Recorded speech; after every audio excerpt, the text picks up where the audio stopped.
नमस्कार और Zareen international television के प्रिय दर्शकों का स्वागत है। मैं तनवीर सिंह हूं और मैं आपको इस घंटे की ताज़ा खबरें लाने के लिए यहाँ हूं। हाल ही में तालिबान ने सभी छात्रों को आदेश दिया है वे एक विशेष यूनिफॉर्म पहनकर कक्षा में उपस्थित हों, जो धार्मिक स्कूल के छात्रों के कपड़ों के समान है। कुछ छात्र जिन्होंने तालिबान की नीति का पालन नहीं किया, उन्हें पीटा गया। यह स्थिति कंधार में अफगानिस्तान के अन्य प्रांतों की तुलना में कुछ अलग है। अल्हम्दुलिल्लाह हम बार बार संतुष्ट हैं। यह एक सुन्नत तरीका है जो हमें शेख साहब ने सिखाया है। अल्लाह उन्हें भला करे, उनके जीवन में बरकत दे। अल्हम्दुलिल्लाह हम शेख साहब से बहुत संतुष्ट हैं। मुझे बहुत खुशी है कि यह भविष्य सूचक वस्त्र एक मुट्ठी भर लोगों को दिया गया है।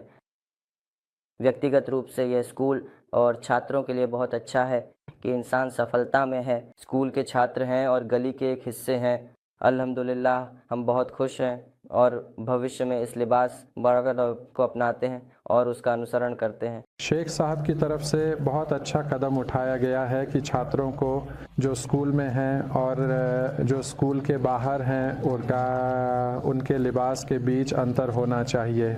यानी समाज के लोग यह समझें कि स्कूल के छात्र गली के छात्रों से अलग हैं और ज़रीरो, इसलिए यह एक अच्छा और नेक कदम है। जैसे शेख साहब ने छात्रों के लिए ऐसा भी लिबास चुना है जिसे छात्रों को पहनना चाहिए और उसका उपयोग करना चाहिए। आज पाकिस्तान अल्लामा इकबाल स्कॉलरशिप प्रोग्राम 100 अधिक अफगान डॉक्टर स्नातक हुए, जिनमें अधिकांश लड़कियां हैं। इनमें से एक लड़की पख्तियां की है जो पख्तूनख्वा मेडिकल यूनिवर्सिटी स्नातक है। अफगानिस्तान में महिलाओं की शिक्षा पर प्रतिबंध, पड़ोसी सरकारें वैकल्पिक शिक्षा देने और तालिबान के बाद भविष्य में शिक्षा बढ़ावा देने का प्रयास कर रही पाकिस्तान सरकार ने अफगान युवाओं की क्षमता निर्माण हेतु 4500 छात्रवृत्तियां आवंटित की हैं।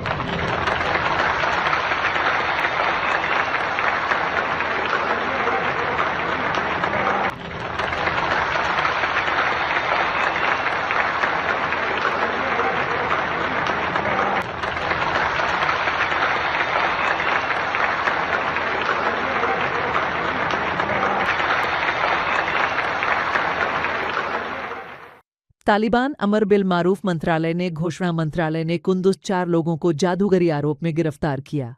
तालिबान ने कहा कि ये लोग ताबीज और भविष्यवाणी के माध्यम से लोगों को धोखा दे रहे थे और शरीयत के खिलाफ काम करने के कारण गिरफ्तार किए गए। पिछले वर्ष अफगानिस्तान के विभिन्न प्रांतों में जादू टोना के आरोप में 66 लोगों को गिरफ्तार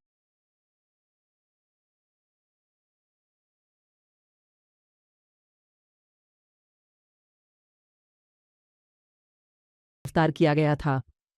अमेरिका के स्टोन शहर में पार्किंग स्थान को लेकर हुए विवाद के बाद एक पूर्व अफगान सैनिक और अमेरिकी बलों के सहयोगी को गोली मारकर हत्या कर दी गई। पुलिस ने घोषणा की है कि घटना के बाद आरोपी ने खुद को पुलिस के सामने पेश किया। बाइन और अभियोजन कार्यालय के परामर्श से एका रिहा कर दिया गया। पुलिस ने हथियार जब्त करने के बाद उससे पूछताछ की।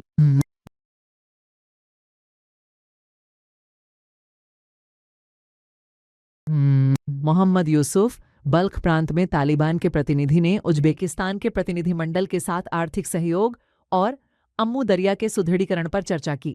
तालिबान के अधीन बख्तर समाचार एजेंसी ने रिपोर्ट किया कि इस बैठक में निसर्ग उज्बेकिस्तान के प्रतिनिधिमंडल के साथ उज्बेकिस्तान के कृषि मंत्रालय के उप मंत्री भी शामिल थे। इस समाचार एजेंसी के अनुसार कृषि उत्पादों का आयात और निर्यात प्रयोगशाला की स्थापना और मानक फल प्रौद्योगिकी केंद्र इस बैठक के मुख्य बिंदु थे। नूरजलाल जलाली तालिबान के सार्वजनिक स्वास्थ्य मंत्री अफगानिस्तान में अंतर्राष्ट्रीय संस्थाओं पर मानवीय सहायता को बर्बाद करने का आरोप लगाते हैं। उन्होंने इन संस्थाओं से आग्रह किया है कि वे अपनी सहायता को पारदर्शी तरीके से और लोगों की जरूरतों के अनुसार प्रबंधित करें। तालिबान के स्वास्थ्य मंत्री ने यह भी दावा किया है कि विश्व खाद्य कार्यक्रम ने अफगानिस्तान में निम्न गुणवत्ता और समाप्ति तिथि वाले खाद्य पदार्थों को आयात किया है। हालांकि विश्व खाद्य कार्यक्रम ने इस मामले पर अभी तक कोई प्रतिक्रिया नहीं दी है। पुरुषों से बजट प्राप्त करते हैं, लेकिन बजट और सहायता के सही प्रबंधन और प्रभावी उपयोग में विफल रहे हैं, जिसके परिणाम स्वरूप वे संसाधन जो अफगानों के लिए सुरक्षित किए गए थे सही तरीके से खर्च नहीं हुए हैं या गलत तरीके से खर्च हो रहे हैं। पहला, विश्व खाद्य कार्यक्रम या WFP ने लगभग हजारों टन निम्न गुणवत्ता वाली सामग्री अफगानिस्तान में लाई। चूंकि सार्वजनिक स्वास्थ्य मंत्रालय खाद्य पदार्थों की सुरक्षा और गुणवत्ता की निगरानी रखता है, यह सुनिश्चित करता है कि उन खाद्य पदार्थों को रोका जाए जो निम्न गुणवत्ता वाले कोटा असुरक्षित हैं। हाल ही में विश्व खाद्य कार्यक्रम या WFP ने अफगानिस्तान में महिलाओं और बच्चों के पोषण के लिए विभिन्न अनाजों के मिश्रण से बने सुपर सीरियल सामग्री की 6008 और 57.20 मीट्रिक टन की मात्रा भेजी है। लेकिन दुर्भाग्यवश यह बड़ी मात्रा में सामग्री जो अफगानिस्तान में मानवीय सहायता के नाम पर लाई गई है, खरीद के समय इसके खाद्य सुरक्षा मानकों का ध्यान नहीं रखा गया। आपके निरंतर समर्थन के लिए धन्यवाद। प्रिय दर्शकों, आप ज़रीन टीवी को अफगान प्रोकेस्ट नस्तो जेलविज ज़रीन टीवी ऐप या और हमारे सोशल मीडिया प्लेटफॉर्म्स पर देख सकते हैं। बस अगली बार तक आप दिव्य शांति और दया में सुरक्षित रहें, ख्याल रखें और आशीर्वाद हमेशा आपके मार्ग का अनुसरण करें।